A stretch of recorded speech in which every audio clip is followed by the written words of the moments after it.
नमस्कार, मैं ट्विंकल दीक्षित। आप देख रहे हैं इंडिया राइस टीवी। आइए नजर डालते हैं आज की कुछ खास खबरों पर। अंतर्राष्ट्रीय हिंदू महासंघ के तत्वाधान में तीसरी बार भारतीय जनता पार्टी की प्रचंड जीत पर आगरा में मोदी और योगी के चित्र पर दूध अभिषेक कर भव्य जीत की बधाई दी। कोठी मीना बाजार आगरा पर माता चामुंडा देवी मंदिर पर माता का दूध अभिषेक, हनुमान जी का दूध अभिषेक कर भारत को विकसित भारत बनाने के लिए योगी और मोदी जी के लिए आरती कर प्रार्थना की। अंतर्राष्ट्रीय हिंदू महासंघ के कार्यकर्ता एवं पदाधिकारी खुशी व जश्न मनाते हुए लोगों को लड्डुओं का वितरण किया गया। कार्यक्रम में मुख्य अतिथि राष्ट्रीय संयोजक प्रदेश अध्यक्ष सुमित कटिहार एवं प्रदेश उपाध्यक्ष अर्जुन गिर्ज रहे। उपस्थित लोगों में नितिन गोस्वामी प्रदेश मंत्री युवा, कृष्ण पहलवान हिंदूवादी नेता, विशाल हिंदूवादी नेता, आकाश शर्मा, कार्तिक चौहान हिंदूवादी नेता, अनुज, पंकज, राजौरिया, ब्रजमोहन, महेश चंद्र आदि सैकड़ों की संख्या में उपस्थित रहे। आगरा से संवाददाता अनिल पचौरी की खास रिपोर्ट। जय श्री राम, हर हर महादेव, जय गौ माता की। मेरा नाम अर्जुन गिर्ज है और मैं अंतर्राष्ट्रीय हिंदू महासंघ का प्रदेश का उपाध्यक्ष हूँ आगरा उत्तर प्रदेश से।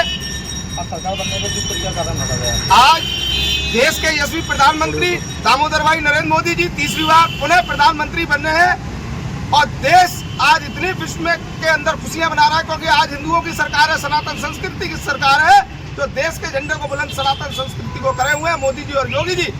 जिस तरीके से तीसरी बार शपथ ग्रहण समारोह हो रहा है और विरोधियों के ऊपर मुंह तोड़ तमाचा पड़ा है, जिस तरीके से बागड़ बिल्ले पूरे 25-30 पार्टियां एक साथ होकर माननीय मोदी जी एक शेर के लिए लड़ रही थी और उनको जनता ने मुंह तोड़ जवाब दिया है। 240 सीटें लाकर माननीय मोदी जी विश्व पटल पर आज पूरे भारतवर्ष का झंडा बुलंद किए हैं और ये हमारे सनातन संस्कृति के लिए गौरवान्वित की बात है, भारत देश के लिए गौरवान्वित की बात है कि देश विकास और प्रगति के ऊपर जाने वाला है और जनता ने अपना जो निर्णय लिया है बहुत सत्य लिया है।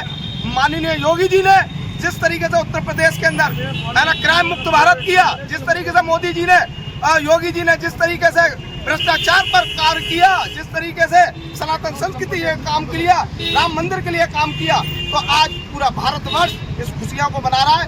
कोई बात नहीं है कि योगी जी ने कम सीटें आई क्योंकि जब बीसीओ मैं जानते हैं कि जब लकड़ी का एक प्रभाव होता है कि 20 लकड़ियां इकट्ठी हो जाती है, एक लकड़ी को तो हर कोई तोड़ देता है, 20 लकड़ियां इकट्ठी हो जाती है उन्हें तोड़ नहीं पाता है।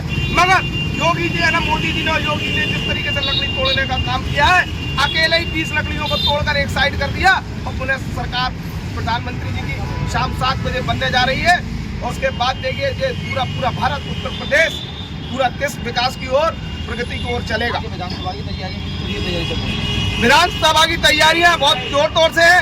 अभी 2 साल कार्यकाल है योगी जी का और 2 साल कार्यकाल के अंदर ये बता देंगे मोदी जी और योगी जी, ये दो एक ऐसी जोड़ियां हैं जो हर एक देश का नागरिक उनको चाहता है। उन्हें मालूम है कि विधानसभा के अंदर पुनः मुख्यमंत्री माननीय योगी जी बनेंगे और मैं कहता हूँ माननीय योगी जी का आगे प्रधानमंत्री जी का आदेश रहा तो मुख्यमंत्री बनने के बाद आगे प्रधानमंत्री भी बनेंगे, ऐसा हमारा चेहरा है माननीय योगी जी का। तो हम तो ये चाहते हैं कि सनातन संस्कृति की सरकार आए और माननीय योगी जी की सरकार आए। तो जो उम्मीद आगे बैठे हुए अयोध्या सरकार का आने का क्या कारण है? अयोध्या से इसलिए जो कारण है, देखो योगी जी अपने लिए पूरे भारतवर्ष के लिए उत्तर प्रदेश के लिए जिस तरीके से कार्य किया, उन्होंने सनातन संस्कृति का झंडा बुलंद किया।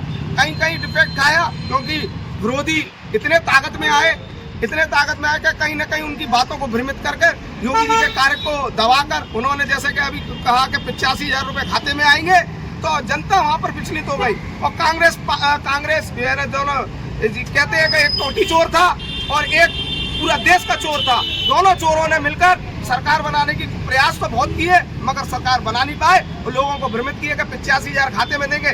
जब सरकार नहीं बन पाई, लोग पैसे देने गए तो यो कह रहे हैं कि हमारी तो जेब फटी है, हम तो सरकार तो प्रधानमंत्री जी की बन चुकी है, मोदी जी की बन चुकी है, हम कहाँ से पैसे दें। इस तरीके से जुमलेबाजी जिस तरीके से अखिलेश यादव ने की है, जिस तरीके से राहुल गांधी ने की है, जनता के साथ सरासर झूठ बोला है, इसका जवाब जनता 2000 विधानसभा चुनाव में देगी।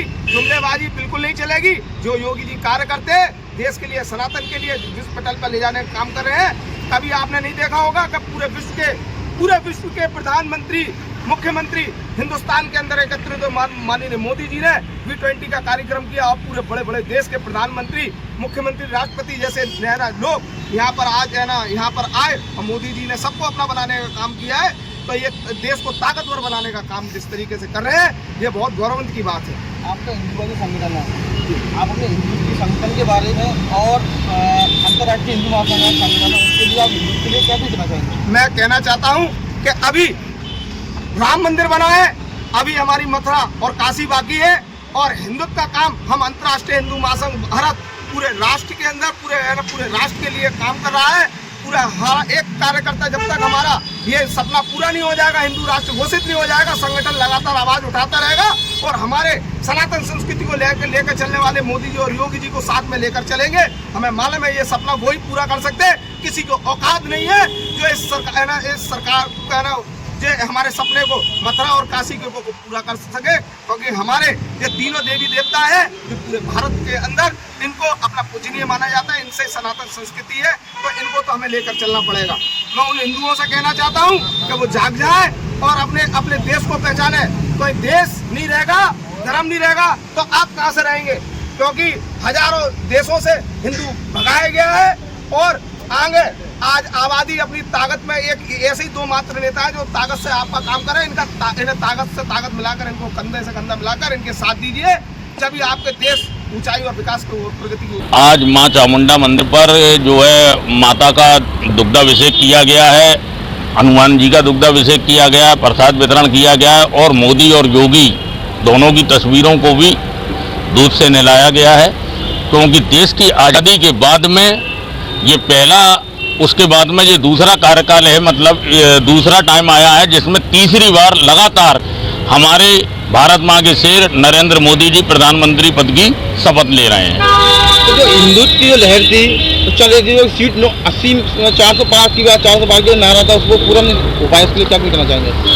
असल में 400 पार ही होते, लेकिन विपक्ष ने जिस तरह से झूठ का एक पूरा झूठ का और भ्रष्टाचार का लेके उन्होंने प्रचार किया जनता के बीच में, और भारतीय जनता पार्टी के नेता या संघ के नेता राष्ट्रवादी नेता हैं, तो वह उस झूठ का जवाब उन्होंने अपने तरीके से नहीं दिया। अगर दिया होता तो निश्चित तौर पर 400 पार होते, लेकिन ये जो विपक्ष अपना खुशी मना रहा है, एक सोचने की बात है कि एक बच्चा स्कूल में 33% नंबर लाता है और एक 85% नंबर लाता है, 33% वाला उछला तोल लिया है, जिसको कि पप्पू कहती हैं, वो कह रहा है कि मैं मतलब जो है मेरी सरकार बहुत आ गई। देश की आज़ादी के बाद कम से कम 50 साल शासन करने के बाद में 100 का आंकड़ा नहीं छूने वाला खुशी मना रहा है, और 240 पार करने वाला ये सोच रहा है कि भारतवर्ष की जनता को इन लोगों ने अपने झूठ से किस तरह से भ्रमित कर दिया।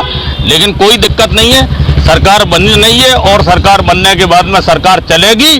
आगे ताजा खबरों से जुड़े रहने के लिए हमारे चैनल को सब्सक्राइब करें, बेल आइकन दबाना ना भूलें। धन्यवाद।